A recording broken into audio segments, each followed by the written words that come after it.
Howdy, this is Jim Rutt, and this is The Jim Rutt Show.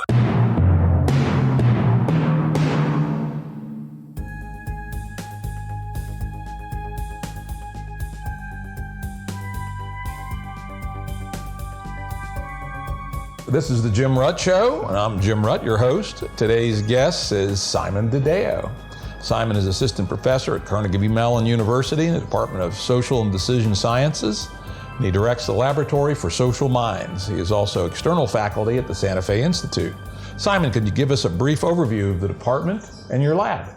All right, well, thanks, Jim. Social and Decision Sciences is a department here at CMU where we mix together the economic and the psychological. So we're interested in how people buy and sell, obviously. We're interested in how businesses work, how markets work. But we're also interested in how the mind works, and in particular, how the unusual workings of the mind intersect with the markets in ways you might not expect. We tend to think of ourselves, at least when we operate economically, as rational people. Money's on the line, and so we should behave well. We mostly don't behave well, particularly when we're confronted with situations that are somewhat counter to the things that our culture evolved to handle. So out of this comes behavioral economics, out of this comes thinking fast and slow, behavioral heuristics, and we're interested in the ways that those things go right. In fact, a lot of the snap decisions we make actually are pretty good, and we're also interested in the way those things go wrong. I come out of the Santa Fe Institute, and when I was a postdoc there, I wanted to study the ways in which the way we think scales up to the way our cultures work. And at the time, we did not have access to a psychological lab. We couldn't do tests. Mechanical Turk was pretty young. And so I ended up turning to large-scale archives, so things sticking around in places that historians tend to look, as opposed to psychologists. From there, we ended up working mostly in text because we don't usually keep very structured records of stuff that happened in the past. We tend to write down things that people say. So the lab today, we work on a range of projects. Some of these are contemporary, so we look at online behavior. We have a big project now on the men's seduction movement with Chloe Perry. We have a project on the evolution of mathematical theorems. So in fact, now mathematicians are able to prove theorems essentially by writing a computer program, so we can look at the syntax trees, and out of that we understand something more about the proof that the square root of 2 is irrational. And we work with some really big and deep data sets. So a big paper that we had last year was on the French Revolution. People kept records and transcripts of the debates that were held in that parliament. We've looked at the long timescale evolution of the criminal court system. The bureaucracy of the court is much younger than the need to actually solve our problems, to punish people who do wrong, and to redress things in a way that keeps society going. And so, in fact, most of the way we did justice, certainly before, let's say, the 20th century, was by talking it through. So in each of these cases, we're looking not at a spreadsheet so much as a set of manuscripts. And those manuscripts can get very, very big. So in the case of online behavior, we're running a model right now that has 100 million bulletin board posts and close to 500 million words. French Revolution, that long ago, 40,000 speeches, hundreds of thousands of words. And so you might say we do data science, but a lot of what we do actually is much more focused on the cognition of that process. So the way people think and how the way people think scales up into the way a culture thinks. Extremely interesting. In my professional life, back before I got involved in science, most of my projects were involved in text also. We were always in say back in the 80s, in a small corner of technology, people dealing with text, right? Mm-hmm. You know, I wrote a couple of full text search engines back in the day. I wrote an automated spell checker in the early days, really crude automatic tagging systems by topic, etc. And only in the last 15 years has text processing really come into its own. Yeah, I think 2010 maybe, we had algorithms that came out in the early 2000s, so famously something called topic modeling. And just the ability to use a computer to process a large archive when it's sitting on your desk really changed things. You can interact directly with some of the objects that come out of those algorithms. It's funny, in the end, when we want to get something done, we usually come and talk it over, right? There's a reason there's the financial district. And it's not just the light speed travel time of a market trade. We think of ourselves as computers, but I think we're more talkers than calculators. I think that's right. We're not very good calculators because we know a $1.95 calculator can beat our ass, right? Exactly. But so far, nobody has been able to automate discourse in a way, good enough to fool another person. I think machine has trouble making a restaurant reservation still. Yeah. And the other one, not quite linguistic, but it's kind of procedural, is the Wozniak test for artificial general intelligence. Steve Wozniak, the Apple guy, proposed one, which I like, which is to be able to take your robot, plunk it down in any random kitchen in America, and have it relatively seamless, figure out how to make and actually make a cup of coffee. That's something most humans could do without any great distress, right? It's the kind of multivariant pruning rule kind of problem that, if a robot could do that, we'd say, pretty damn smart. Quick question on the text processing. Do you work with the linguistics technology people? And Carnegie Mellon has probably the best, or arguably the best, or number 2 department. I would say the best, Jim. So LTI, Language Technology Institute, is a fantastic place. And you might say they build the jets and we fly them. So we're much less interested in the high-tech side. A lot of our algorithms that we use are maybe even 10 or 15 years old. That's something you want, right? So if you run a chunk of Russian from 1890 through a machine, you want to have a pretty good understanding of how that algorithm works. So when I watch what comes out of those places, super exciting, and at the same time, untested. So if something comes, straight off the assembly line at the Skunk Works, right, you're not going to take that into battle just yet. So we work with a B-52 much more often. That makes a lot of sense. Of course, that is the problem with a lot of state-of-the-art machine learning, is that so much of it is now neural nets, right? And hence a black box, and doesn't have the visibility that the old-fashioned AI and linguistic processing, which frankly at the end of the day was a bazillion if-then-else rules, right? Mm-hmm. We no longer have the ability to even look at the code and say what it's going to do. I mean, this is a big problem. It's a problem for science, right? So, for example, if you run Russian through one of these algorithms, Russian's a highly inflected language. And we don't really know what its representation is internally when it's spitting out the other side a set of semantic claims. It's a problem for science, also a problem for policy, right? So machine learning is incredibly powerful. It can help us make better decisions. But in the end, we want to be able to ask the people who govern us the why questions. Like, why didn't I get a mortgage? What's your problem? Why did you pull me over? And a machine learning algorithm, it can't give us a straight answer. Or at least not a neural net machine learning algorithm. Yeah. I always want to keep this clear. At the moment, the field is highly concentrated on neural nets. Mm-hmm. Personally, I believe it's over-concentrated in the same way that particle physics was over-concentrated on string theory 10 years ago. And I'm already starting to see in my conversations with AI people that there's a renewed interest in things outside of deep learning, deep neural net reinforcement learning paradigms. But a lot of people, when they say machine learning now, are automatically linking it one-to-one with black box neural net type systems. Yeah, so, Gary Marcus is a great proponent of what I guess we still call a good old-fashioned AI, right? Symbolic representations. We'll probably get to this in our conversation, Jim, right? But this is perhaps the difference between biological evolution and cultural evolution. We're really good, or we're getting better now at building machines that can do things that we evolved to do hundreds or maybe millions of years ago. Recognize objects, avoid obstacles. We're not so good at the kinds of things that we think are hallmarks of our species. We're not so good at programming a machine to reflect upon itself, for example. We're not so good at programming a machine to communicate to another machine, for example, in a way that doesn't require a set of protocols and a really precise specification of the inputs and the outputs. I like that if I heard you right. If so, it's the first time I've heard this suggestion that perhaps neural AI is analogous to biological evolution and symbolic AI might be analogous to cultural evolution. Did I get that right? Yeah, it's pretty hard to learn to drive a car. It's something we learn maybe, in our teens or in our 20s. There are things that children do well before they can drive a car very well that a machine still can't. Yeah, the famous one, riding a bicycle. That's an interesting one, right? It's a set of feedback mechanisms much stronger than the mechanisms you'll find in a design system like a car. Interesting, interesting. Yeah, I've also been involved with some symbolic AI of late for the last several years. I've been affiliated to a greater or lesser degree with the OpenCog project, Ben Goertzel and his crew. And they've been working for many, many years on a symbolic form of AI, but it's open and that it can also include neural net as inputs. And then essentially the symbolic components can orchestrate non-symbolic components.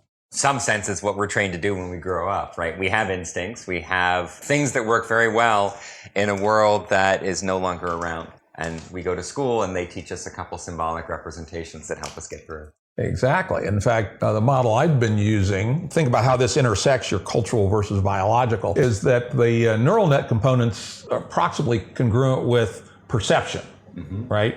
And that symbolic components are more or less analogous to Kahneman's System 2 type thinking, right? And then the System 1 type thinking is something in between, which is a little bit less clear to me. We've learned a lot about System 1 from deep learning. I think that's right. One of the things that's quite amazing is when you pipe an image or a video through one of these neural networks, the kinds of things it does on the way to producing an output is very similar to the kinds of things that happen in the visual system, in the layers that take a retinal image and pump it all the way up into an interpretable one. I'm very happy to see just the last year and a half, more and more people expanding their perception of what machine learning can be and starting to put a little bit more emphasis on some of the non-neural net components. At the end of the day, my hypothesis is it'll be both, as always, right? What's the answer in social science? Both, right? Both and everything. Almost, right? Yeah, nurture, nature, right? People get so tied up in nurture versus nature. Say, you idiots, the answer is obviously both. We wouldn't have the concepts, Jim, if they weren't causally relevant. That's probably correct. All right, that's a wonderful introduction. Simon's a very interesting guy, as you can tell, right? This is the next topic we're going to go on to, something that I think I'm going to make a feature of this show, at least for the guests that have a relevant background. And in addition to his very interesting work in data and society and cognition, way back yonder, Simon was an astrophysicist, right? Guilty, right? And so I'm going to have him talk a little bit about the Fermi Paradox. For those of you who don't know about the Fermi Paradox, the name Fermi for it goes back to Los Alamos, where they were making the nuclear weapon, first bomb during World War II, and a bunch of really smart, famous guys were sitting around the lunch table speculating on how many intelligent species there were in the universe.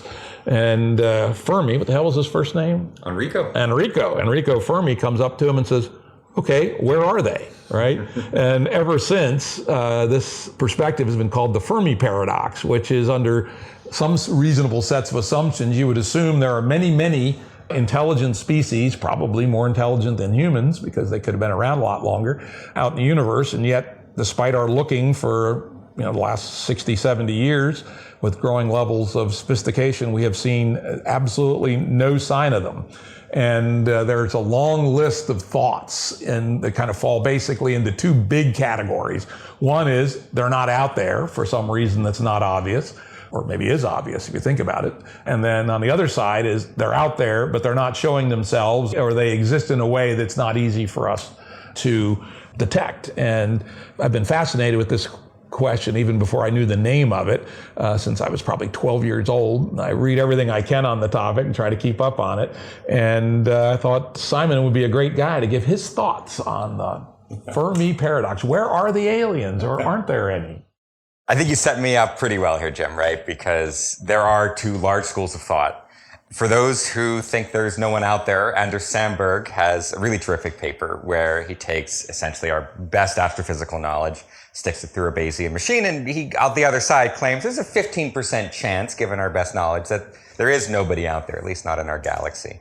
Anders takes the Drake equation and just tries to factor in our uncertainties. And our uncertainties are extremely large. They're not a bell curve distribution, right? It's not that we know these facts plus or minus 1. We probably know them plus or minus a factor of 10.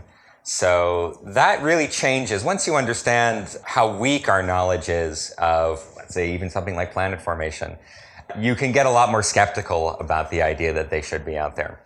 I think they are out there, Jim, and I think they're actually here in a funny sense. We know that if you stick an organism in an environment and have it evolve, we're pretty confident that it's going to look reasonably similar to the stuff we have around here. The visual system, let's say, of a bird is, at least in its mathematical properties, very similar to the visual system in a human being. And as we were just talking about, very similar to the visual system in a self-driving car. So at that level, I think that they're around, or if they were around, we would be able to spot them pretty clearly.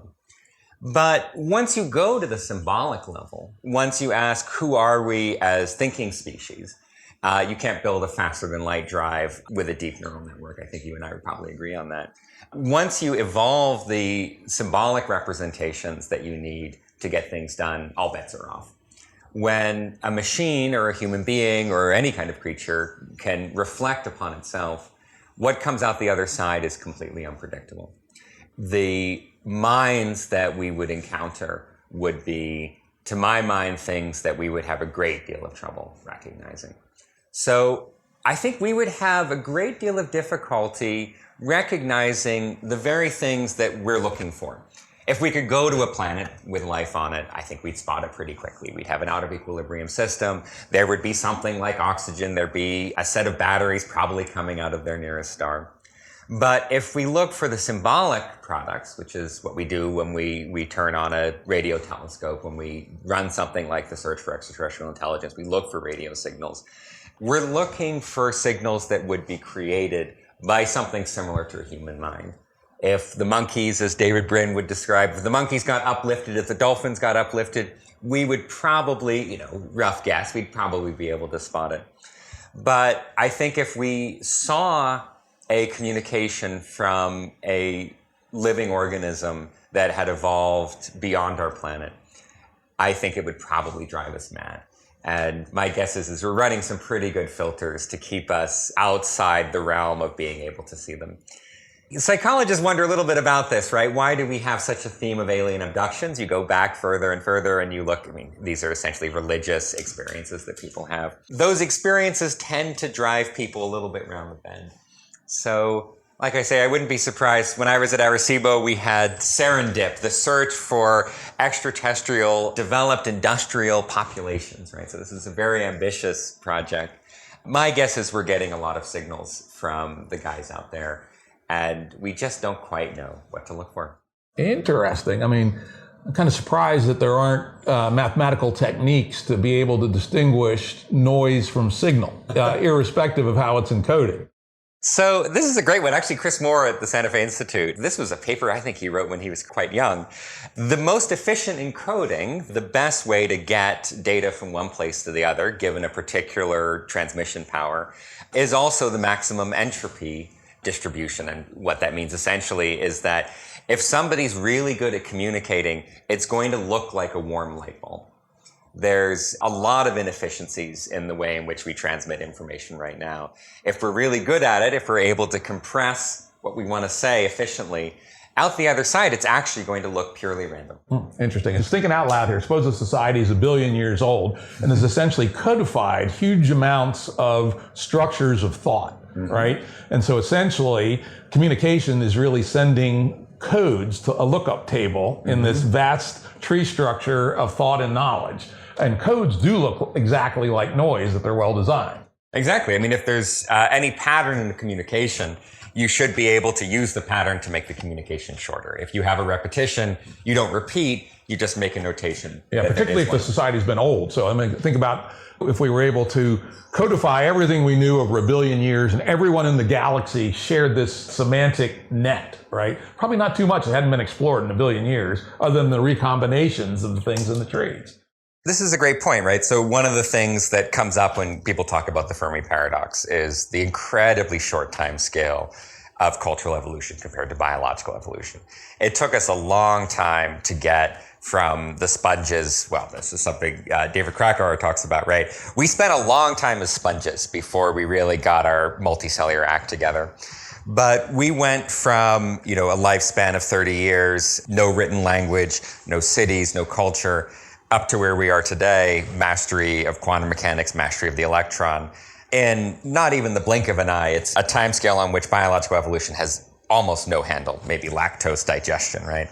So the Fermi Paradox says, well, look, if you pick a civilization at random, it's really unlikely that they're going to be in this very early childbirth phase. So, chances are they are millions of years old. We have trouble predicting the next 10 years. So I think on the one hand, people say they're so old that they're, flying around the galaxy in warp drives. That may be true, but the thing that's just as old is not their technology, but also their culture and their minds. And we have a lot of thermal sources sitting out there in the galaxy. We have a lot of things that look like warm stuff. And maybe some of those are broadcasting. Interesting. As a typical 12-year-old nerd, I of course assumed they had to be out there, right? And all along, I've always assumed they had to be out there until I started seriously researching the Fermi Paradox and the arguments on both sides. Here's a couple that make me go, This is actually, I kind of refined this idea in about a 4-hour conversation with Stuart Kauffman one time, which is, you're obviously familiar with the error catastrophes in evolution when error rates are too high. For our audience, in an evolutionary system, you copy things into the next generation and you copy them with a higher or lower level of fidelity. Our current DNA system is very good. It's only a few errors per billion. Until you get to that rate, or something close to that rate, evolution doesn't work very fast. You can't evolve a very complex structure with a high error rate. It's called the error catastrophe. I don't remember the exact threshold level where you have to get to before evolution can take off, but it's pretty high. And so this conversation with Kauffman was, all right, Stuart, I buy autocatalytic networks, right? Which is Stuart's theory on sort of the pre-evolution of life, that network can replicate themselves and become a standing chemical wave, essentially. But I said, how do you go from low fidelity copying to this massive machinery we have in our DNA to have high fidelity copying, which then allowed evolution to really ratchet itself relatively rapidly. As far as we know, all the life that we know about today, all the way back to archaea, the most primitive bacteria, they all use the high fidelity copying DNA system. How did we jump from autocatalytic chemistry, chemistry in a warm pond, to this very complicated machinery? And maybe it's exceedingly rare. There is, filters we talk about, right? There are big lucky accidents. In the modern era, some of our big lucky accidents are, of course, cultural. The Cuban Missile Crisis ended with a whimper, not a bang. I think of evolution, right, as a conversation among a bunch of organisms, right? We're all sitting around a table, we're talking, some of the ideas are better than others. And maybe one way to think of the error catastrophe is, how do you keep that conversation sufficiently on track? And if you keep it too much on track, if the ideas aren't coming, if people are simply rehearsing and repeating what's come before, nothing happens. But if that group starts moving too quickly, it becomes chaotic. You leave the room at the end of the day and you've gotten nothing done. And so there is a balance. There's a balance between change and comprehensibility. There's a balance between making sure your body plan looks roughly like my body plan, right? The old joke is, if a cow gives birth to a calf and you've never seen a calf that looks like that before, it's not going well for that calf, right? So we need some stability, but we also need evolvability. We need the chance for things to change. And that change is always stressful. Most mutations are horrific events for us. But once in a while, someone takes a hit for the good of the species, so to speak. And out the other side, we get something new. Great. Well, I think that's it for Fermi Paradox. We're not going to solve it today, but very interesting topic. But let's pick up this idea of noise versus coherence, right? And let's talk a little bit about social media, right? And I know you've done some work on block lists. If you could tell us what block lists are and how they relate to social media, and maybe some speculation about their goods or they're not so good. Right. So, we're a 99% speculation lab, right? And then maybe once every 100 days, we actually get something done. Social media, just on the biggest scale, right, Jim, is evolution sped up by factors of hundreds, tens of thousands. And that's happened very, very quickly. Wired magazine, I was a junkie for this stuff in the 90s. Wired magazine, it puts out an idea, right? William Gibson writes an article and you read it and it blows your mind and you do something with it. But in order to get the feedback into that system, if I want to take Gibson's idea and do something with it, let's say I write a letter back to Wired. Okay, then, the magazine comes out. I go to the store, I buy it, I write the letter, I mail it in. Wired decides to pick it up. They write something. So it takes about a month, let's say. It takes about, that's the time scale of publication. We're now down to timescales a minute, right? If William Gibson's on Twitter and he says something, I can hit right back as soon as I see it, 53 seconds after he's written it. And so if you look at what the timescale factor, right? So, by how many factors have we sped up cultural evolution to go from a timescale of a month to go to a timescale of a second or a minute?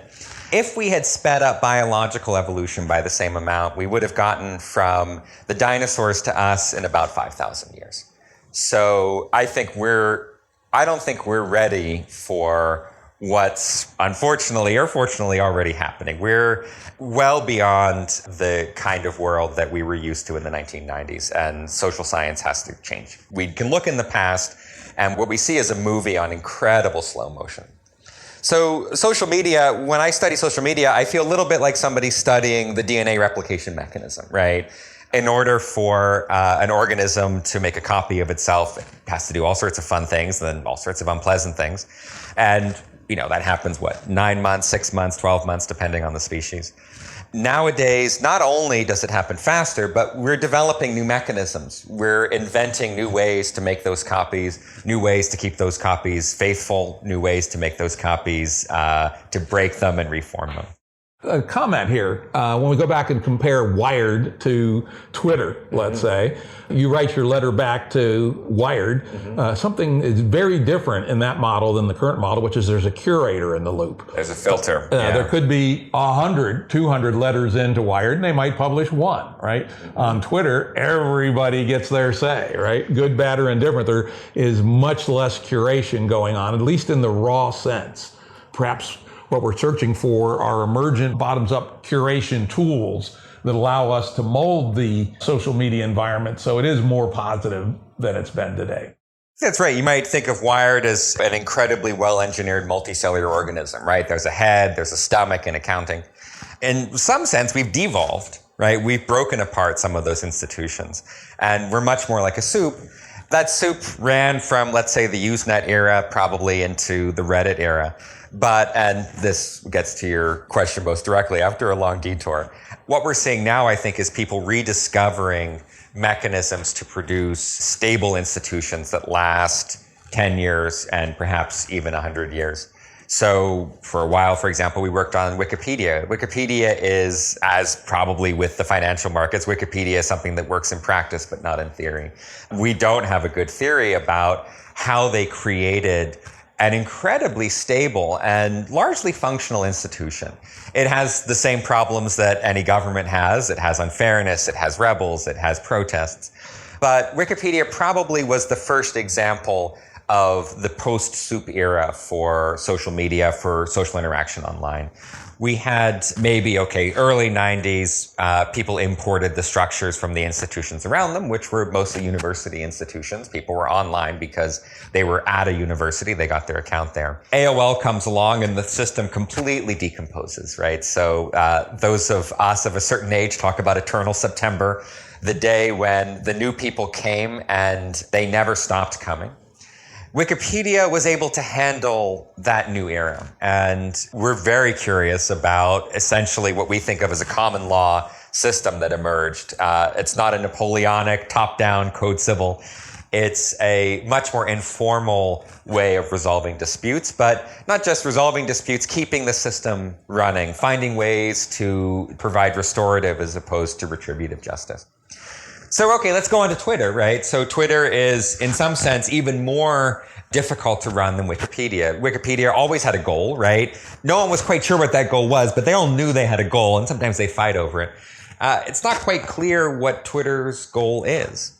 And so out the other side, people have produced mechanisms for forming societies, for forming groups that are reasonably stable, even in the absence of an idea of where this is all going.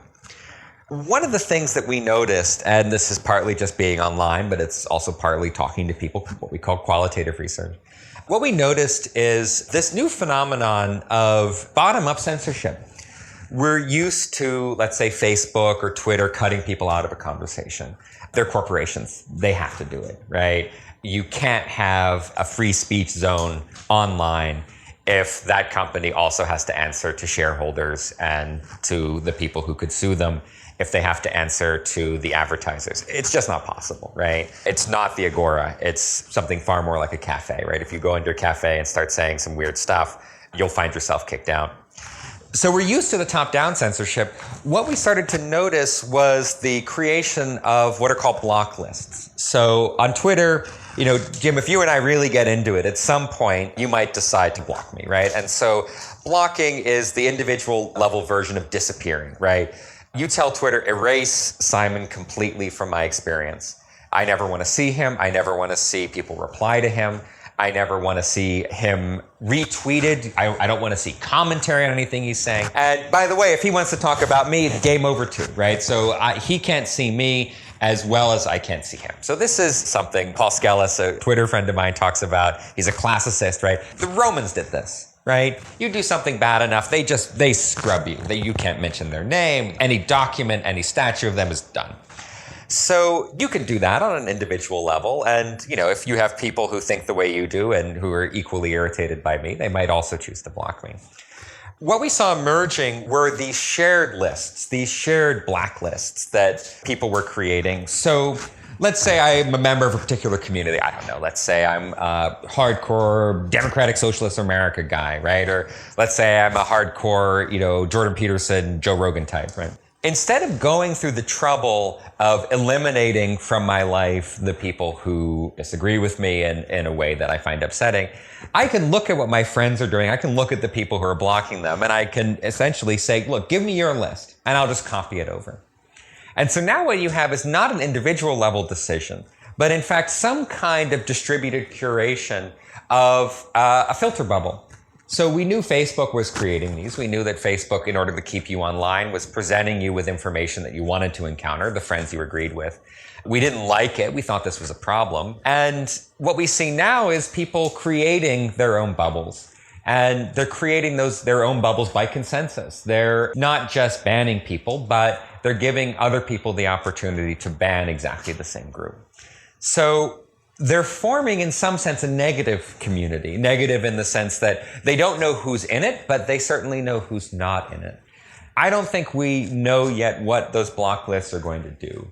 We have science fiction stories of this. We have cases where a community shuns someone, puts a scarlet A, and kicks them out into the forest. Well, here we go, right? Let's see what happens, Jim. Let's see what these distributed village-style mechanisms will do when they happen not on the scale of a Hawthorne novel, but on second timescales. Interesting. First, I'd like to remind people that the online world didn't start in the 90s. Thanks, Jim. I actually worked for a company called The Source in 1980, which was the very first consumer online service. We had essentially everything that's on the web today at 300 baud character mode only, $10 an hour. Just about as fast as you can type. And we quickly had tens of thousands of customers and eventually hundreds of thousands because there was nothing else like it in the world. Soon CompuServe came along, and so it's just useful to remember there's someone should write a book on this, the prehistory of online, because there's actually several generations before AOL even. Prodigy, Delphi, I think I remember. Delphi. Yeah. Well, so, Jim, this is great, right? It's a great story. I remember I gave a lecture on Wikipedia, and I had a young guy come up to me who had collected a lot of the old bulletin board systems. And in fact, they had, these were things you dialed up, right? They were the local kind of things we remember from the war games era. And they had even developed a packet switching mechanism. People would dial up, all the systems would dial into each other and share things around, a little bit like Usenet. No centralized server. One thing I'll say, Jim, and this is, for you and your colleagues who are in that world, we're losing all those archives. That stuff is disappearing. Because when a company shuts down, there's really no incentive for them to spend any sort of money creating an archive, saving it to disk in a sustainable way that we can look at. We're doing work right now, even in the 90s, looking at the early Usenet postings. This is to get a handle on the origin of some of these online seduction communities, these men's seduction communities. And we can't get stuff from, let's say, 1993, 1994. Some of it's held by Google. We have some guys who maybe shouldn't be scraping Google the way they're scraping it. But this stuff is disappearing in a way that stuff didn't disappear in the 18th century, right? That's very interesting. I have a very interesting example of that. Very good. Hit me, yeah. I've been an active member of probably the oldest surviving commercial online community called The Well. Yes, The Well. Started in 1985. It was essentially a spin-off of the Whole Earth Review, Stuart Brand, Larry Brilliant, that crew. I've been a member since 89, so I'll be at my 30th anniversary this year. Wow. Until recently, I was on the board helping them keep their shit somewhat straight. But anyway, somebody recently suggested that I talk to the British Museum, who was saving these old online services. Unfortunately, I reached out to the archivist and he said, we only have a remit for British sites. Yep. So I need now to think about probably Library of Congress, because the Well is continuing to dwindle. It's kind of becoming the Colonial Williamsburg of the internet. It's still a very interesting place, still has the highest quality discourse, but it's only a couple thousand people now. And eventually actuarial science will take its toll and it may well close someday. And it'd be a horrible shame if the Well archive is not preserved. Because some very interesting things came out of it, including the EFF, Wired Magazine, Craigslist, were all ideas that were brooded on the Well back in the very early 90s, when it was almost the reactor where ideas about what the internet was going to be, 90, 91, 92, were happening. I should say, actually an old colleague of mine, Jamie Murdoch, we worked together as academics. So Jamie spent some time at the Internet Archive. So there are some nonprofits that run this stuff. A big chunk is you put something on a CD-ROM and it's gone in 15 years. Internet Archive has the servers, has the reliability that you need. But even the curation is hard. It's really difficult to scan through a million things threaded together with some ad hoc database system that was invented by a guy in between, hanging out in the mission. I was on the East Coast in the 90s, and we had the dirtier, meaner, grittier, grungier version of the Well called Mindvox. So Mindvox was a local system to the New York City area. Around about 1996, I logged onto Mindvox, and there was just a message on the screen that said, "We're shutting down. Good luck. We'll refund any stuff that you've sent us pro rata." The guys running Mindvox, as far as I could tell, they got into some pretty heavy drugs. And so the discussion boards we had there, we had the Iron Cross symbol of tyranny, which was what happened when you posted something that was too insane or too crazy, even for Mindvox. But as far as I know, that world and these were some of the most interesting intellectuals in New York, but also some of the craziest drugged out people in New York. I think we've probably lost that forever. Now, and I'll just tell you a story about this, Jim. On my wall, I have a pamphlet from the French Revolution. This is a piece of paper that's stuck around since 1792. Pick it up on the banks of the Seine. Paper sticks around. I can look at it. I don't need a special interface to read that thing. We don't have the kind of interpretability and readability that we got from paper. And a colleague of mine, Tim Hitchcock, says, look, 20 years, 30 years go by, we'll have a better way to preserve this. But, these are the Babylonian tablets and they're getting broken. Yeah, it's something worth thinking about. I'm going to give some more thought on reaching out and see who might preserve the Well. So interestingly, reason I thought about the Well is that we had a precursor of block lists. Well was written on, it's got a web interface, but the underlying mechanism is a command line Unix system, and about 20% of the users still use the command line. I've almost thought it'd be funny to offer a channel on Twitch to show kids today people actually doing work on a command line. Logging into Pine, right. And doing, using a thing called picospan, which is what the Well actually runs on. The web thing is kind of a magic fingers beast on top of picospan. But anyway, because it was written in this crazed way, users could augment it and add new functionality. And one of the things that was developed probably in the early 90s, 92, 93, I can look it up and find out when exactly, is called Bozo Filtering. You could create a file in your directory called .bozo, I think it was, and you put the username. Everybody has up to 8 character username, old fashioned kind of thing, right? No no spaces allowed. My username is just Memetic on the well, Metic. And you put somebody's name in a Bozo filter, and when you're reading essentially the forums, it'll say blah blah Memetic, time, date, etc. And then in line it'll say this comment has been Bozo filtered, right? So it's not a complete make you disappear, but it makes your content disappear in the context of the discussions. And you can unbozo people, you can bozo them, as we would say. It was actually quite funny. I will say I took the position from early on, I will never bozo anybody, and I never did. All right. This goes all the way back to, basic psychological drives, right? When we talk, we want to be heard. And, you look online, and when people discover that they're blocked, it's a painful thing. And you would think, just sort of, if you were a purely rational guy, it's like, somebody hates me so much, they don't want to hear from me. Well, I probably don't want to hear from them either, right? Screw you too, buddy. But there's something really deep in us, the need for recognition. This is, the Hegelian story, right? The story of history is the story of us figuring out ways to recognize each other in increasingly sophisticated and sustainable ways. We had the Bozo filter at Mindvox. It had a darker name. It was called the kill file, right? And I wonder, Jim, the thing about the block list, right, is that they can circulate. And so that's new. That adds, when you were talking about it, because interestingly, even though I follow this stuff fairly closely, I did not know about block lists until I looked on your site and saw that you had done some research about them. And then kind of the aha light comes on. Okay, this is a whole new level of evolution in that these things are replicatable. They're memetic, right? And so what does that mean? Well, if block lists keep going, and we said this about biological evolution, right? Most ideas die. There's a reason they didn't do it that way. The idea of block lists, particularly since you tell me that this has been running in the well since the 80s, and this might end up being a permanent feature of the online world. And, if the online world is where culture is happening now, this may be a driver. It may be something that fundamentally influences the way in which we create ideas and the way in which our culture evolves.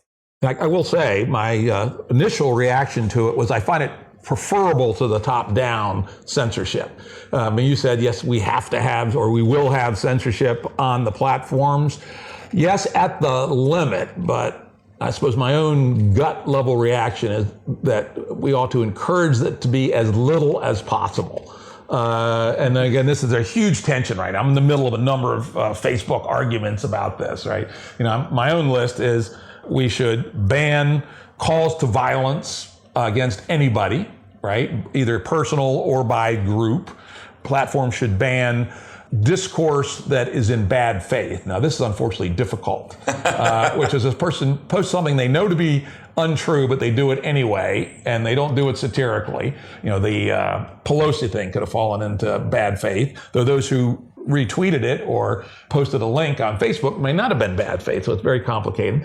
Third is misrepresentation of who you are. And this gets into the vaster question of should there be anonymous posting or not, right? Twitter being a cesspool of anonymity, Facebook at least attempting to produce an emergent network identity of some reasonable fidelity, which of course they're always fighting infiltrators.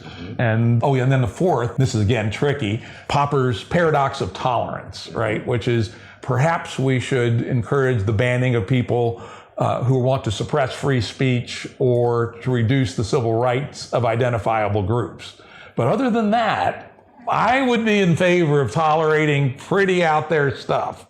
It's an interesting one, right? The American legal tradition, right? Sullivan versus New York Times. We have a sense that malicious lies are grounds for a suit.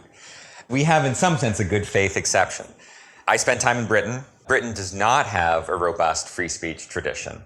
You can get arrested for saying things that are racist. You can get arrested for saying things that are homophobic. The Official Secrets Act. There's a whole lot of things. You signed the wrong piece of paper, right? And I find, at this point in time, I find Britain to be an increasingly uncomfortable place to think and to speak. It hasn't stopped anything. It hasn't prevented the emergence of really extreme views and really extreme expressions of those views. What it does do, and maybe this is just me being too much of an American, it has what we call a chilling effect. Even the knowledge that somebody out there is evaluating what you're saying is something that prevents you from thinking clearly. It's something that prevents you from exploring ideas right out to the edge. The distributed nature is tricky too, right? And this is something that happens much more in Britain than the United States, although it happens in, the most British places like New England liberal arts colleges, is deplatforming or no platforming. And this is something where, people show up and scream and bang drums and chant to prevent a speaker from giving a lecture. And people that you and I would think of as, radicals, but reasonably innocuous radicals in the sense that no one's going to kill anybody because of what Camille Paglia says, right? No one's going to kill anybody because of what Germaine Greer says. And yet both of these people have been no platformed, or at least in the case of Paglia's case, people have attempted to no platform them. You can't stop an army with a law, very well at least. And so if there is going to be some consensus, at least within groups, of the limits of speech, it's going to have to be something that itself evolves. The paradox of tolerance is something that sits out there, but even just getting to tolerance is a huge achievement for a group. I must say, I am very disturbed by the deplatforming movement, right? And the high irony that perhaps the hottest deplatforming center is Berkeley, right? The home of the free speech movement. Free speech movement. And again, these people, you might disagree with them, but... It's funny, it's left and right. It seems to be, it's like getting the flu, right? It's unclear what you have to do wrong to end up in a situation where you can't speak on the campus of a state university. Like how bad it has to be, I think people are usually surprised. John Ronson had a great book, So You've Been Publicly Shamed. I mean, we have not just the big figures, not just the people who've written books. I think Paglia, by the way, came out of, she was on Salon for many years, and that came out of The Well. That was one of your spinoffs. But, people who are far less, you might say, important in the kind of, are you going to make the New York Times sense, also fall victim to this. It's hard to say where that impulse comes from, and maybe the better way to say it is we have that impulse. It's hard to say why it's been weaponized and magnified in the ways we see online. I think it's extraordinarily dangerous and gets us inching towards a possible civil war, right? I mean, literally. I mean, you start trying to shout down someone like Ben Shapiro or, Charles Murray. I mean, whether you agree with them or disagree with them, they're within the context of reasonably serious speech, and they're not threatening anybody. They're not operating in bad faith, as far as I know. Mm-hmm. And the other side starts to apply the same rules. Where does that end up? It ends up with blood in the streets. In fact, I wrote a short story called Blood in the Streets. Oh, God. You can find on my Medium account under Jim Rutt that talks about, it's actually two linked short stories about a series of backs and forth between Antifa and Trump supporters that essentially ends up in the beginnings of a civil war. So it could happen. Back in the day, we had a pretty clear dividing line between North and South. Here in Pittsburgh, I used to teach at Indiana University.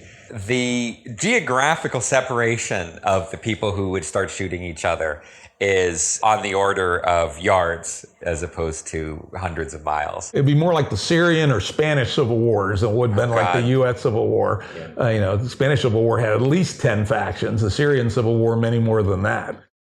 I think, I don't know, you like to think that Americans are too sensible.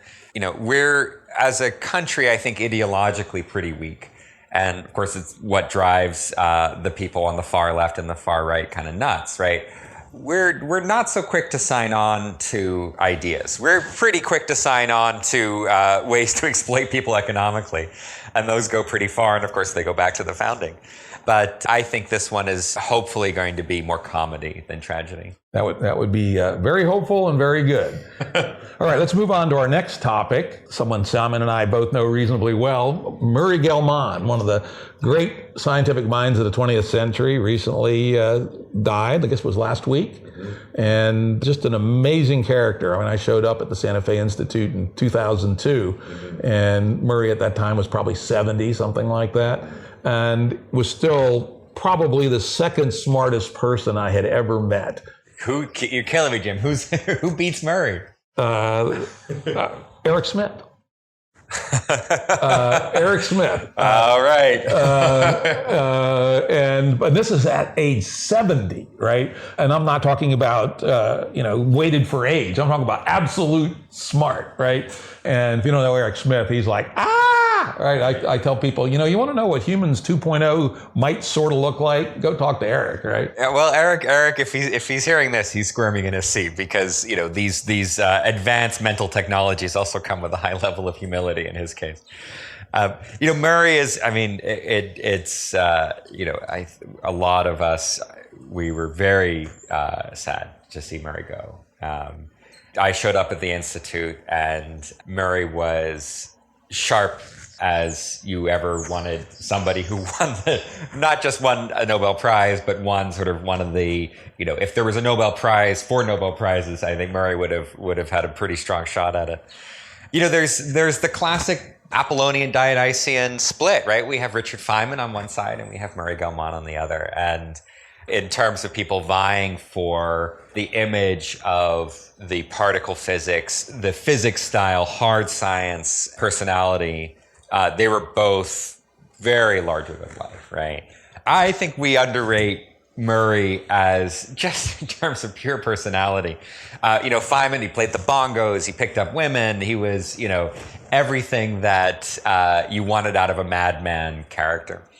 Murray was an extremely cultured guy, right? Feynman was somebody who essentially thought culture was literature, art, music of any level of refinement was fundamentally a feminine occupation, right? Feynman was somebody who, he played Dance of the Daisies, he couldn't handle it. Murray was somebody whose ability to think through and appreciate art and literature, the products of the human mind, was, I would say, just as much off the scale. Murray was somebody, he was involved in the MacArthur Genius Grants for many years. He was one of the first members of the board. And you and I both know him, Jim. Cormac McCarthy was one of the first recipients of an award that changed his life. He'd written Sutri, but his greatest work was in the future. And without question, Murray was involved in that decision. We never know, right? These guys are pretty secretive about it. But to be able to spot a talent like Cormac McCarthy that early, Richard Feynman could have done that, right? I mean, Murray he had a vision that along artistic lines, along human lines, that I think I've never seen a scientist with that level of ability. We love the wacky Feynman character, right? We love the fact that he had a really thick Brooklyn accent. Murray can rub people the wrong way, or used to rub people the wrong way, because he also knew a great deal about your mind as well. But I think Murray is due for a reevaluation in the coming years. Yeah, I was always amazed at his breadth. As a dinner companion, he could talk on almost any topic, and amazed, as you say, both cultured and erudite at the same time, right? To this degree, there's a difference between the two. But the other interesting thing about him, and unlike some other characters like that, he was happy to admit he was wrong. On 3 occasions when I was having a discussion with Murray, he somehow wandered into one of my patches and made some strong statement, and I took him through the thinking and the logic and the evidence, and he said, "You're right, I was wrong," 3 times. I mean, people of Murray's sort to do that. I mean, he really was intellectually honest in a deep and fundamental way, as well as unbelievably broad. I mean, there's almost no topic you could bring up that Murray didn't have a reasonably informed perspective and a surprisingly large body of information about. How he kill you, he crush you. Like, Murray got to define wines, right? Forget it, right? You're done. Right? Yeah, I wouldn't even waste my time on that. Exactly. Right? I'll drink Jameson. It's Murray. I think in the modern era, right, we have, and you look at people online, you look at people in the newspapers. I think the basic split here is between debaters and thinkers. It's really fun to watch a really good debater just crush somebody, right? But if you are good at debating, you're good at defending a set of ideas that may be wrong. And the way to lose a debate is to say, well, Christ, I hadn't thought of that. You might be right. That's not a debate move that's going to keep you on a podcast. It's not a debate move that's going to keep you on a TV show. Murray was not a debater, right? He was not somebody who'd come in with an idea and, walk all over anybody. He was a thinker, and he was somebody who is great to have at a dinner party, great to have on a long hike. But he's not somebody who would have the, 50 million follower account on social media. I think that's probably correct. Though he did have one item that I was aware of that he was very doctrinaire about, which his hatred of mathematicians. Where that came from, I don't know, because obviously the boy was extraordinarily talented mathematically, but at any kind of discussion about mathematicians, he'd like throw a fit and go, mathematicians, full of shit. Well, that's one thing he and Feynman had in common. Murray, what did Murray do? He did many things. One of the things is, of course, he developed the mathematics behind the structure of the proton, right? He discovered, invented, whatever you want to say, quarks. My understanding was, so he used a chunk of mathematics, Lie algebras, it's called. My understanding is Murray just had to dig that out of the scrolls of ancient wisdom, right? The mathematicians, the way they deal with the objects that physicists love is in a profoundly bizarre and unpleasant way. I was a physics major in college, and being a physics major, you think you know everything, and so a bunch of us took the most advanced mathematics class that we were allowed to take, Math 55, and we studied what's called real analysis, right? So it's just stuff you draw, right? It's like curvy lines, straight lines with an X and a Y. And as a physicist, you understand those things very well. And so I was like, well, how hard can this be? We had a textbook, we called it Rooted, after the author. And, you would not believe the bizarre and unpleasant things mathematicians will do to a function.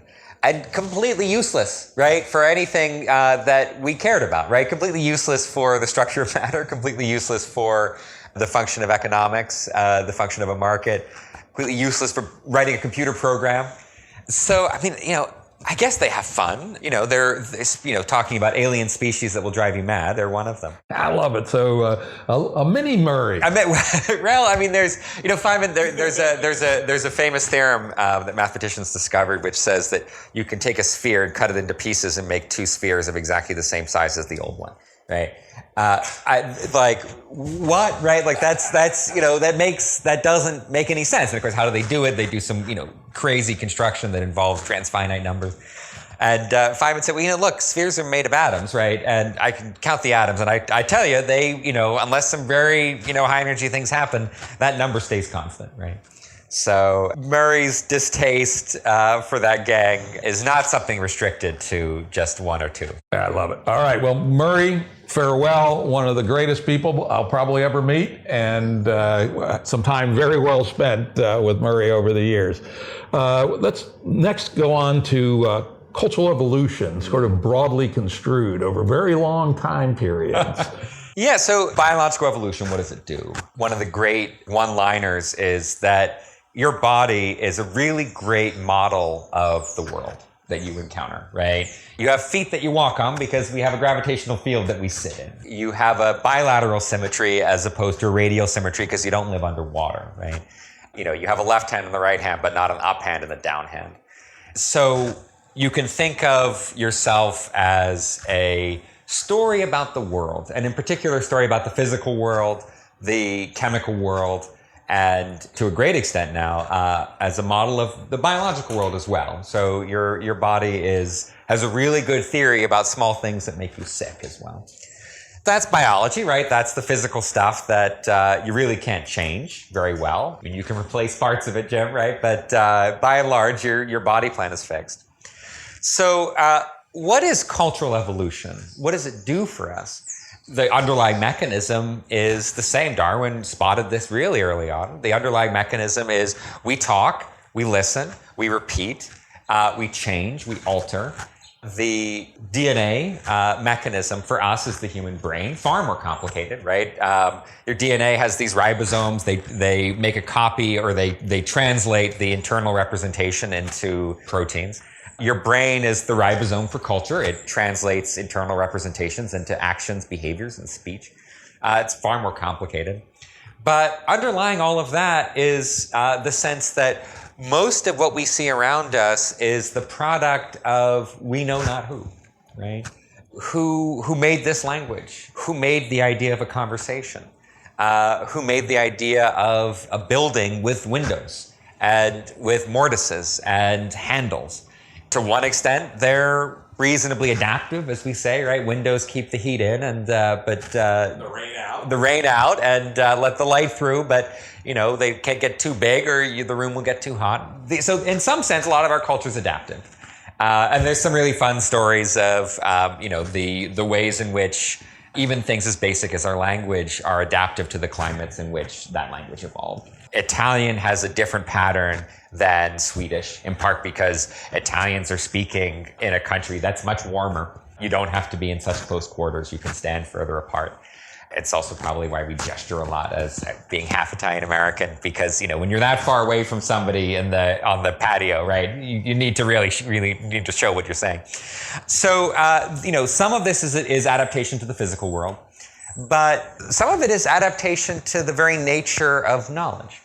I secretly, as an ex-physicist, I'm a Platonist, right? I think there are underlying structures to the... Thanks, Jim. Yeah. People can't see your large Italian gestures right now. But when I look at the development of, let's say, a political system, so working with Alexander Barron and a group at Indiana when we were studying the evolution of discourse in the French Revolution, how they're working out how to run a country, I see them as doing two things, right? One is responding to the necessities on the ground, responding to the fact that, once you decide to hold a revolution, somebody's got to run the pension system. And if you dismantle the church, someone's got to keep records so that all the gold doesn't disappear into someone's pocket. This is one of the people on this paper is Rebecca Spang, who's a historian, and her view on the French Revolution is in part the idea that we've neglected some of that stuff, right? Like in Iraq, think about the stupid shit that we did in Iraq, right? Literally, the money did disappear. The pensions were gone. They go back to the city of London mostly, right? Exactly, right? So some of that stuff is adaptation to circumstances, right? You hold a revolution, everyone declares war, that you got to run there's got some problems.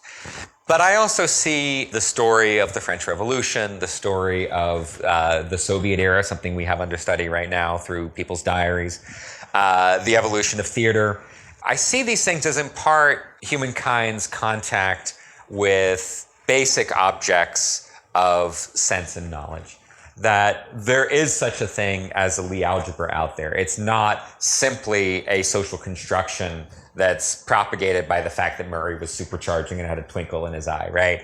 That what we see is our adaptation to the invisible. We see in the French Revolution, for example, people encountering some of the most basic ideas of ethical behavior.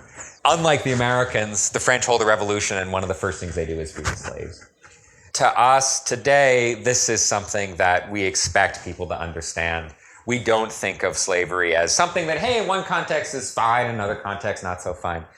So when we look at what people are doing, what I'm most interested in is the way that they deform their minds in response to the invisible. Expand on that a little bit. Okay, all right. Here's a great one.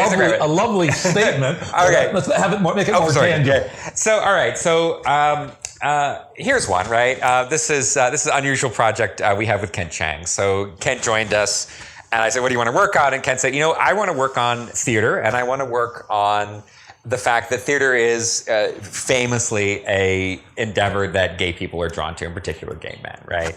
And I'm interested in the idea that, let's say, take someone like Oscar Wilde, right? As gay as they come.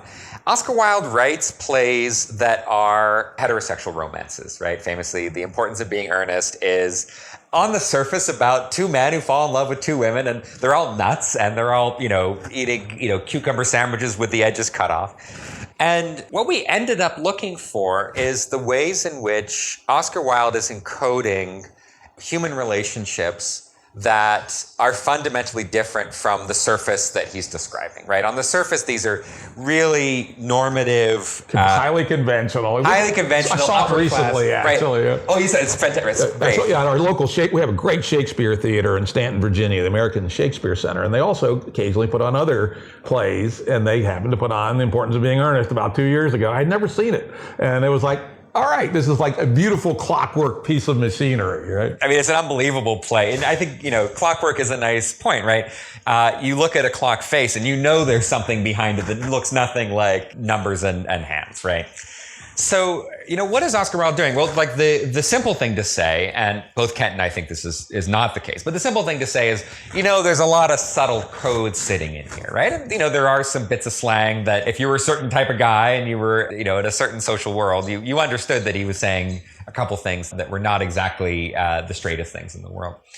But we think it's pretty limiting to view something like The Importance of Being Earnest as simply an encryption of something else. What we think he's doing, and we see this in not just in Ernest, but in a long tradition that includes some people like Tennessee Williams, we see Wilde imagining new ways for people to be together. And not necessarily sexual, right? We see Oscar Wilde as working out the terms of a male friendship, for example. And, Wilde, when he began, was somebody who thought mostly about how people relate to each other. So what we see him doing is finding ways or describing and implicitly projecting onto the stage modes of being that today we might even take for granted. So for example, the idea that people's sexualities are more fluid than we would expect is something that we see there. We see both examples in the two main male characters. Wilde's discovering something. He's discovering in those plays, he's discovering facts about how humans can be together, how humans can form relationships.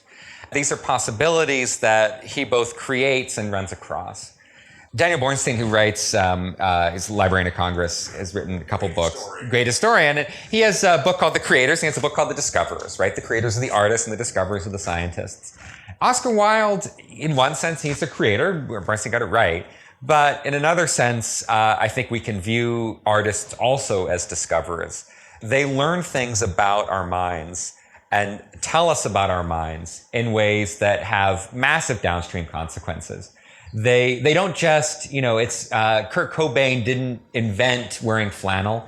That's something that disappeared. But he also created cognitive patterns that enlarged our ability as a species. And in order for that to happen, there had to be some contact with the real, something beyond just the idea that we all agree to say the thing that we all agree to say. Interesting. So at one level, you're talking about an unfolding, it seems to me, that culture is at any given time X, but there's an opportunity, and it happens constantly, to unfold into new areas, right?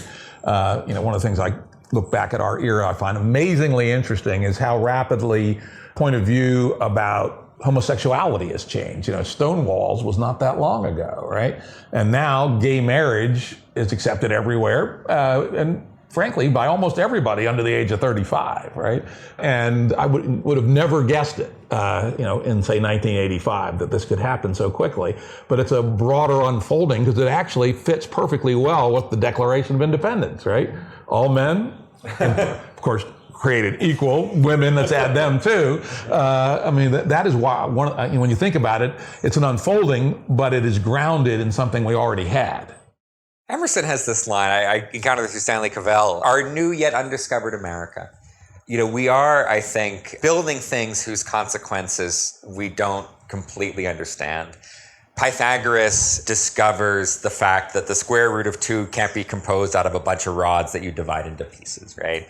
I don't think that Pythagoras would have anticipated where that would end up. I would say. Celia Hayes, who's at Oxford, is somebody that we've been strongly influenced by. She has a great book that just came out on which calls Cognitive Gadgets. There's a trend right now, it's a politically popular trend, to overestimate the power of biology in influencing human behavior. So evolutionary psychology is only partly a science. It gets some things right, but it misses a lot. And Hayes is wonderful because she, in some sense, squares the circle, right? Culture has lifted off from biology at least 5,000 years ago. What you and I do is in no way sitting inside our genes. And it's more than just the adoption of a particular, let's say a particular language. It's more than just the adoption of a particular set of chord sequences in a piece of music. It's also the creation of the conditions of possibility for those.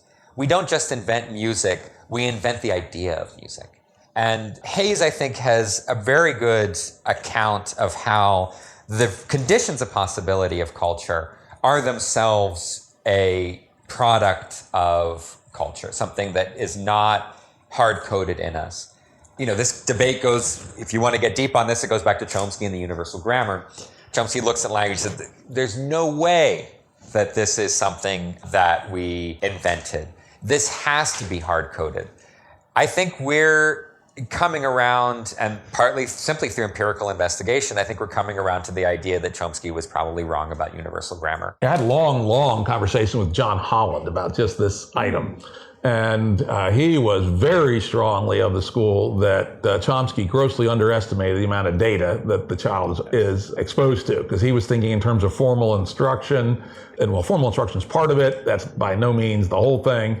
And that was probably his number one interest right before he died, was trying to figure out how to demonstrate Chomsky was wrong. It's, this is a great point, right? Chomsky came at language essentially as a computer scientist. He wasn't a computer scientist, but if you look at the early stuff he's doing in the 60s, it's yanked right out of the theory of computer programming languages.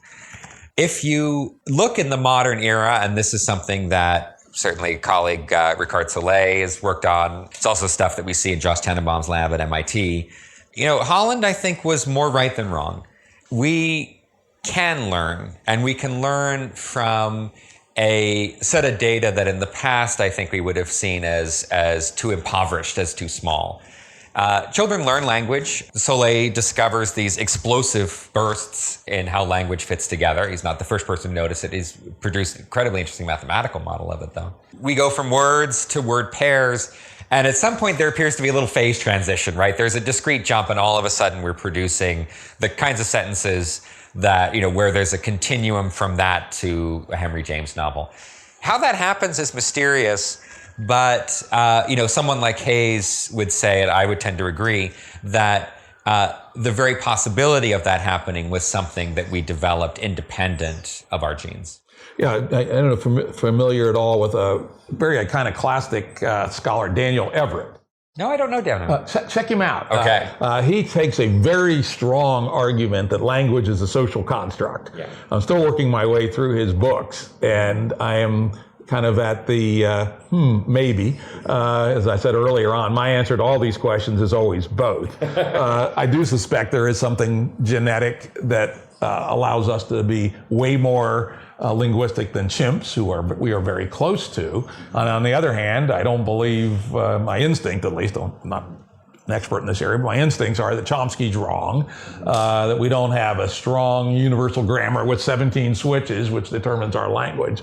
If for no other reason that, Chomsky's assertion about recursion strikes me as overwrought, right? There is at least one language without recursion. Everett was the anthropologist that studied that language. I see. Which is interesting. That's wonderful. And further, if we look at language in the raw, we never see more than 4 levels of recursion, and seldom see more than 3, right? And, being a computer dude, there's a big difference between universal recursion and, a series of nested statements 3 or 4 levels deep. It's a great story. The cat who chased the rat who ate the cheese, right? This is tail recursion, I think, Jim, right? It's an easier one to process. Years ago, when I was a student in middle school, we studied Latin, right? And, we read Julius Caesar, we tried our hand at Virgil. And at some point, our Latin master said, no one actually spoke like this, right? These incredibly Baroque, intricate, inflected sentences where the verbs are showing up in all sorts of places. This was not how they actually got things done day to day, right? Virgil has constructed a language that in some sense is sitting on top of Latin, right? If Latin's the assembly code, right, he invented Lisp, right? So, the stuff that Chomsky was responding to in many ways is something that we built through our symbolic systems. The idea of recursion, how often do we use it, Jim? We use it in part for social signaling, to show that, I read a lot of stuff, and I was educated by people who read a lot of stuff, and probably my parents read a lot of stuff too, right? But, the transcript of our day-to-day getting things done, and including really high-stakes things like going to the doctor or making a trade on the market, my guess is we're roughly working with a regular grammar here, right? We're working with essentially a finite state machine to get things done. Indeed. All right, let's move on to our next topic, which is consciousness. This is a fun story for us. Consciousness is one of the things that we think distinguishes us from the animals. We can go back and forth on the extent to which animals have a consciousness. Of course, the word itself decomposes in lots of different ways. Is consciousness simply the ability to have a phenomenal experience of pain, for example? My computer, if I do something wrong on my computer, it might crash. We don't think it feels pain. We do wonder, do salmon feel pain? Is it okay to eat a salmon? Or was it, having this sort of the experience that you and I would associate with being hooked through the mouth and bashed on the head? So that's one notion of consciousness. Another one that we get from, in many ways, a computer science perspective, but also from a philosophical perspective, is consciousness is the ability to reflect on our actions and our own minds. Both of these definitions have gotten us into some really tight squeezes. We don't really have a good story about what the philosophers call qualia, right? The idea that if we're sitting around, I'm looking at a big New Mexico flag here and it's yellow, right? I can tell you it's yellow. I can tell you the configuration of the lines on it. But there are some things we think that we can't quite communicate to each other. You have to be there. Yeah, in fact, I remember in second grade asking my teacher, is your sense of red the same as my sense of red? Unfortunately, she just said, shut up, kid. Shut up, right? I mean, this is Hume, right? I mean, we've been worried about those things for a long time. Dan Dennett says, you know what, qualia, it doesn't exist. And Dan is one of the great demystifiers. He's a bit like a Darwinian Wittgenstein. He sits around telling you that all the things that you really wanted to think about don't actually exist. Yeah, Wittgenstein I always describe as a very long journey to nowhere. He's the guy who ruins the party, right? And I think he's right, actually, but it's another discussion for another day. But. Yeah, it's what happens. Yeah, it's what happens when you get a Central European and stick him in Britain for too long. He gets a bit too practical for the world. But that's one thing that's sitting out there. And I think qualia are real. During difficult times in my life, I stopped believing in qualia, so I think it's actually a measure of how well things are going for me. I think a mentally healthy person does indeed reliably have experiences that are first-person centered, experiences that rely fundamentally on the existence of a subject, a perceiving subject. So let me interrupt here if you don't mind. Sure. If I have a day job, which I don't, it would sort of be in this area. I have built computer simulations of very, very rudimentary consciousnesses, et cetera. Read like 50 books, 200 papers. So I have some thoughts, at least, in this area. First, you're using consciousness in a way that seems to distinguish human consciousness fairly cleanly from subhuman consciousness. And at least you started going down that road, but then you said there's problems. And I suppose I come from the other view. Gerald Edelman, he distinguishes primary consciousness, which is the same consciousness we share with a dog, approximately. The dog is alive in a scene of some sort. It's the same dog every time it wakes up. It has similar attributes, similar tastes, similar likes and dislikes. And then he also posits something called extended consciousness, which is this, a little bit less clear on what that is, this ability to perhaps reflect on our own consciousness. And then I also look pretty strongly to John Searle. And I really like Searle and his sort of down and dirty definitions of consciousness. He says, consciousness is a lot like the digestive system. You can't point at it and say, this is the digestive system. It's the lips, it's the throat, it's the liver, it's the stomach. And then the rut corollary there is consciousness is like the digestive system. It often has the same output.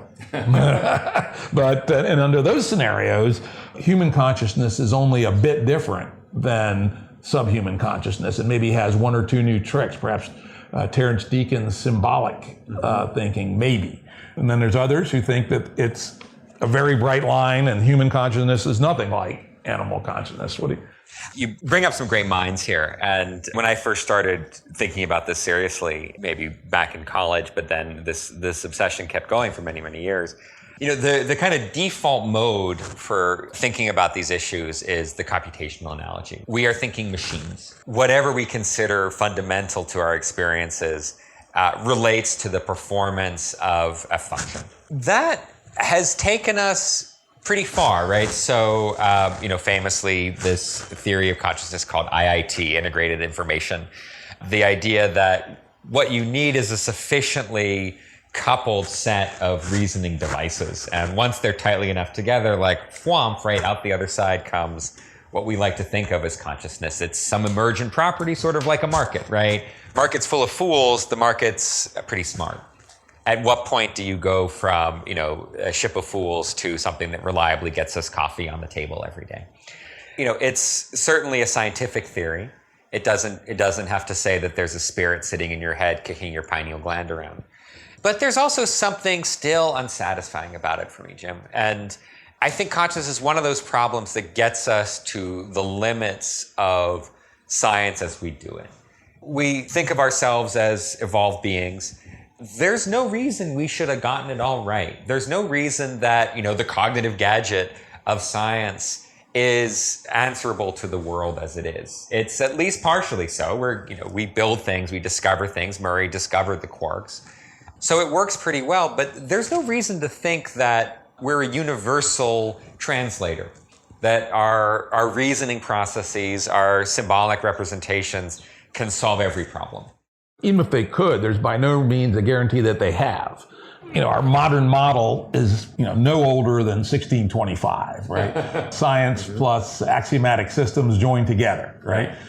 Big symbols, Newton, right? Right. And so that's very, very recent. We talk about 5,000 years ago, 400 years ago is almost no time at all, right? And so even if our tools are universal problem-solving machines, which they might be, 400 years nowhere near enough to run the universe through the engine and come up with results.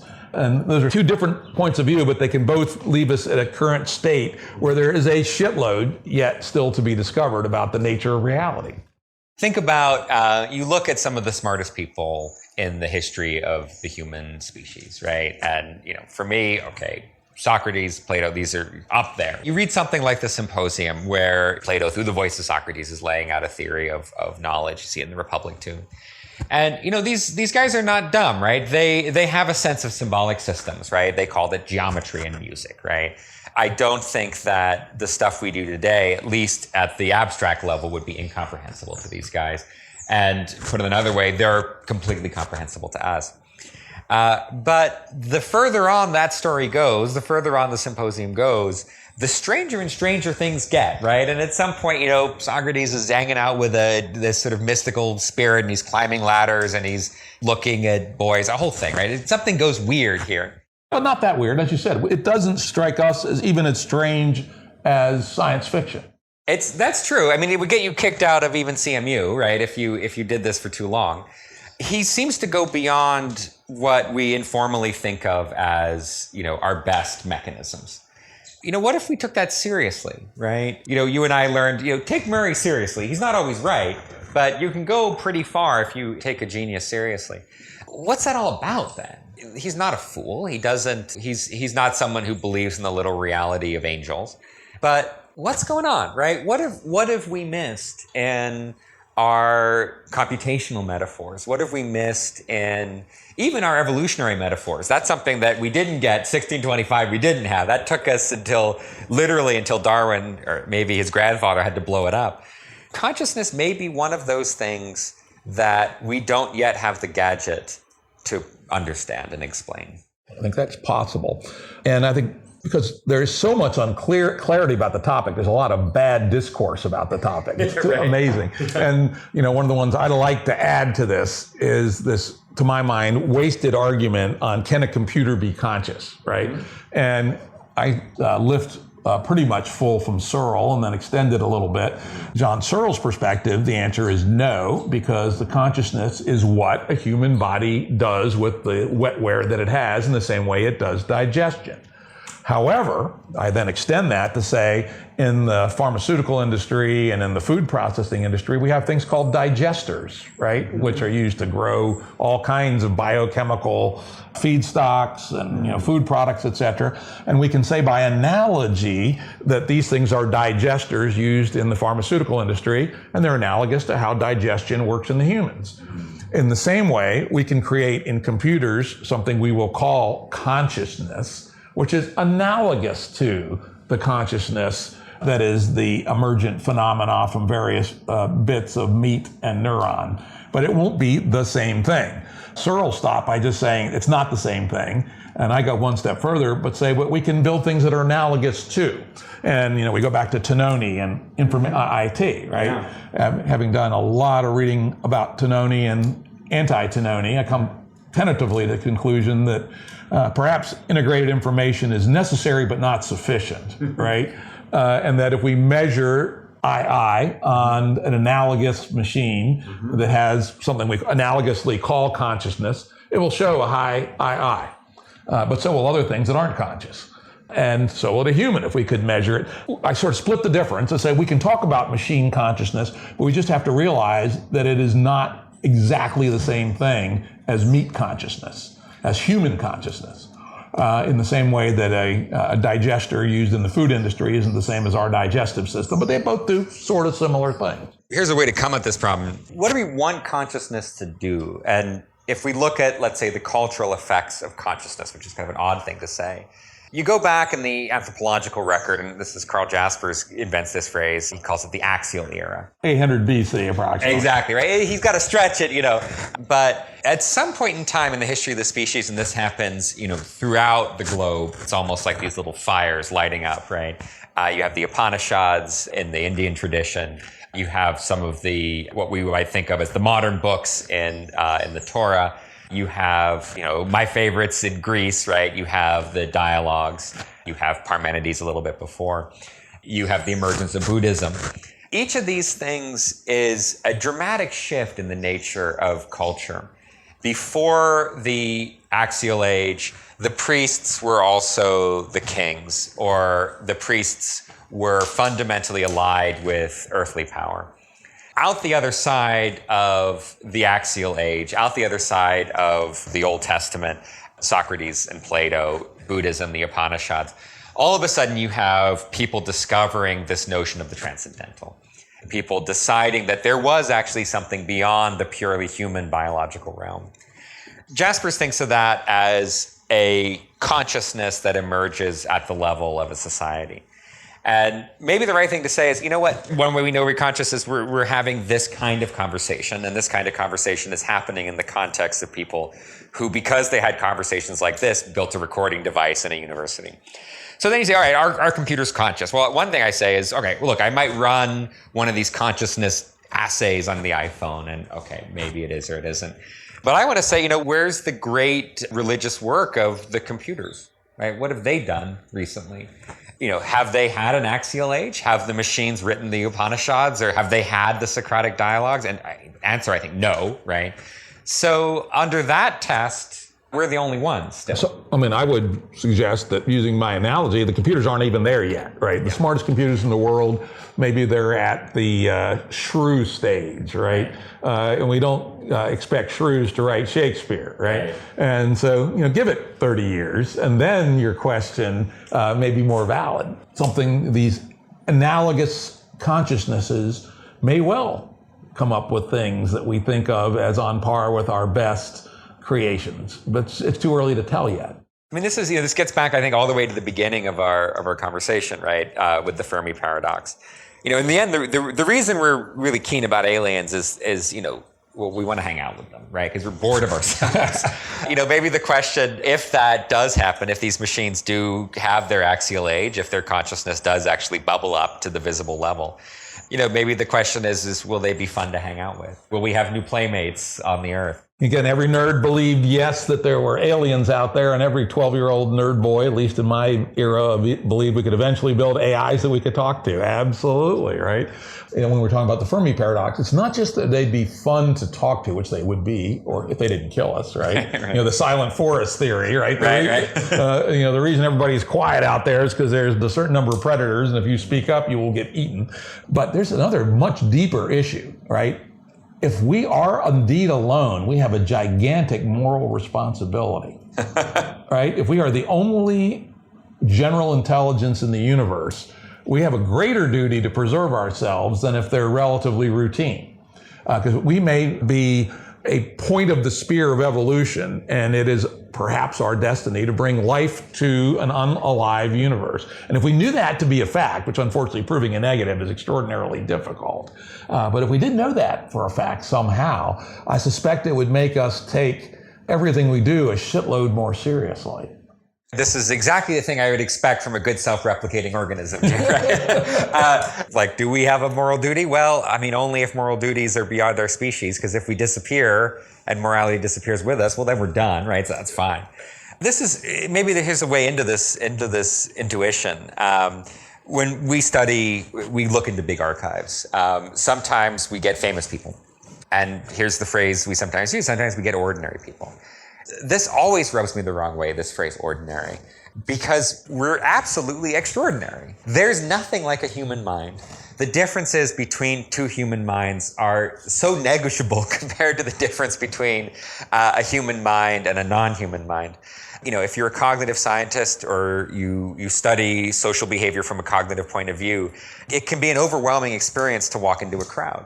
And not because the crowd is irrational, but because you're surrounded by this unbelievable mechanisms, unbelievable creatures. It's not implausible that there's nothing like it elsewhere in the world or elsewhere in the universe. I think neither of us would be surprised if a self-replicating organism worked out that they could use solar energy to make copies of itself. That's not a surprise, right? We wouldn't be blown away. We'd be thrilled if we found life on Mars. We wouldn't be shocked. It would be a shocking event to find things with consciousness, things that we could hang out with, or at least we thought one day we could hang out with. If we discovered that, I think we would be shocked. There's something miraculous about us. It would be the biggest news in the history of the world, I think. Well, it would be, in some sense, the end of news as we know it. Exactly. Let's go to a last topic and then let's wrap up. Wonderful. Current science fiction. I used to be a true science fiction aficionado. In fact, growing up, my main source of science fiction was the library. So I prided myself on reading every single science fiction book that was printed in hard copy, which wasn't that large a percentage, but it was the better stuff of it. Unfortunately, over the years, getting distracted into many other areas in fiction and nonfiction, particularly literary fiction for my my fiction reading, I have kind of drifted away from sci-fi. I'd love to hear what is cool in sci-fi today. In one sense, I think I'm pretty much in tune with what everyone's reading, right? So Ted Chiang obviously blew up. Ken Liu's translator of Cixin Liu. Chinese science fiction has reached the modern era, right? That's super, super exciting. Has the three-body problem. Three-body problem. Ken actually is, Ken is the translator for Cixin. He's also a science fiction writer. And I was thrilled to see he had invented, we have British Victorian steampunk.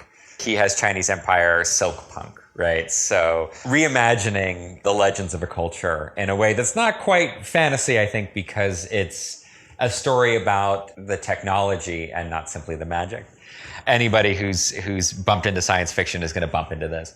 One of the things that I do with science fiction, and this is partly because I'm interested in the cultural evolution of, the last 10 minutes of evolution, is the fact that science fiction drives culture. It tells us stories, and people just can't help but make it real, right? So the Star Trek Communicator is a great example. And, here it is, right? Apple Health, give it another 10 years and it will tell you if you have something really deeply wrong with your body. It'll be the tricorder, right? The thing is just smaller than the tricorder, right? Yeah. We did better. So science fiction it helps us imagine. Neil Stephenson, there was a great project at Arizona State called the Hieroglyph Project, right? And the idea was that, and this is a bit politically loaded, but, science fiction had got too dystopian. And it had forgotten the idea that Arthur C. Clarke invented geostationary satellites. Somebody has to tell a story to motivate the engineers to build it, right? Because actually it's really boring building a spaceship. But we are in an era where our most interesting technologies are social. And so I've started asking people, not what are you reading, but what are the books that people are reading that account for the cultures they've created? And one of the groups I'm completely fascinated by are the people associated not with the university system, but with all of the tech money that floats around out there. In part because of things like deplatforming. Some of the wealthiest and most interesting people on the West Coast have just given up on the university. Haven't given up on the tech schools, right? So CMU's fine, MIT's fine, but they have given up on liberal arts university. And they're developing parallel systems. Peter Thiel says drop out of college, things like the Singularity Institute, now the Machine Intelligence Research Institute. These are groups that exist from one sense, from the point of view of an academic, they exist on the margins, right? So the Future of Humanity Institute, if you're a professor at Oxford, looks like a rented room with an ugly chair. But if you flip that around, Oxford is the thing that's a rented room with an ugly chair. And what we see is people creating a very different idea of what learning, teaching, and research could be. So I know some of these people, they're fascinating people. I could give you all their names, but they'd probably be embarrassed to be associated with this. Sometimes people call this the rationalists, maybe after Leibniz. There are some famous characters that surround that group. Eliezer is one. I'm sure you've encountered him. Yeah, he and I have had a few chats. I could imagine immovable objects and unstoppable forces. So, okay, what I wanted to know was, look, what are what are you guys reading? Yeah, well, exactly, right? You guys are smart, fine. You write your code in Haskell and you build a blockchain. Good job, right? But what are your fantasies? What's your Star Trek? What is your account of what things could be? How do you know if you're falling short of yourself? I know that something's gone wrong in my life if I think George Eliot would not like me, right? So I asked this, and one of the answers is, and this won't surprise you, right, Werner Vinge. Right. But we think of Werner Vinge as the guy who invented the idea of the singularity. One of the books that a friend of mine pointed me to was part 2 of a trilogy, right? Is a book called The Children of the Sky. By Vinge? By Vinge. This is not a new book, right? This is maybe a couple years ago. And Children of the Sky, I think, encapsulates the fantasies and the mythology of that group. It's a story about they're coming for us, right? The Silent Forest was right and we screwed it up, right? They're coming for us. And a small group of people have crash landed on a planet that's reasonably backward. And what they have to do is bootstrap themselves into a sufficiently post-industrial civilization that they stand a chance at surviving. Children of the Sky has encoded in there is an extreme version of the power of the mind. The idea that if you're smart enough, right, from a grain of sand, you infer the Sahara. If you're smart enough from a cup of water, you know Niagara. It's something that comes up in quasi-science fictional form for David Deutsch, right, in Fabric of Reality and Beginning of Infinity. Children of the Sky is the dramatic version of that. It has some sex. It has aliens that are actually a bunch of minds all linked together and they look like pets, right? So it has a bunch of tropes that we're familiar with. But the overall structure is this idea that the universe, in one sense, is fundamentally inhospitable. It's trying to kill us. But in another sense, the laws of physics drive us inexorably to a horizon of infinite possibility. So if you're sitting in a polyamorous nerd commune in Berkeley right now, The Children of the Sky answers, I think, to your fantasies in a way that, and I use that word right in a nice way. I don't mean that in a psychologically condescending way. It's a mythology that you can get your teeth into and tells you if you're doing it right. Any other examples? That's a good question. I brought up David Deutsch, right? Deutsch is, one of these unbelievable super geniuses. I don't think he'd prefer to have his stuff thought of as science fiction at this point. Well, the 2 books, Fabric of Reality, Beginning of Infinity, they're incredibly compelling books. And if you read them, he has one chapter, I think it's in Beginning of Infinity, where he battles his way out of a brain in the vat, right? He explains exactly how he's going to show you that, you're not living in a simulation. It takes on a science fictional angle. One of the things I found really amusing, I was reading, I think this is in Fabric of Reality, the earlier book. He gives this proof from first principles that the matter density of the universe is below critical. That, omega, as we say as cosmologists, omega is less than 1. And you read it, you're like, absolutely, right? The inexorable force of reason is such that physics must come to know itself and the universe must have, this property and that property. And I'm reading this, and I'm like, absolutely right. And then I remember, actually, it turns out the matter density of the universe is not less than 1, right? So something's gone wrong. And it is precisely 1, unfortunately, as far as we can tell. As far as we can tell, what is dark matter? What is dark energy? Is it bullshit, right? Well, hey, check my dissertation, right? These were great problems. David has a centrifugal intellect. You can learn a lot about the many worlds hypothesis or the many worlds theory.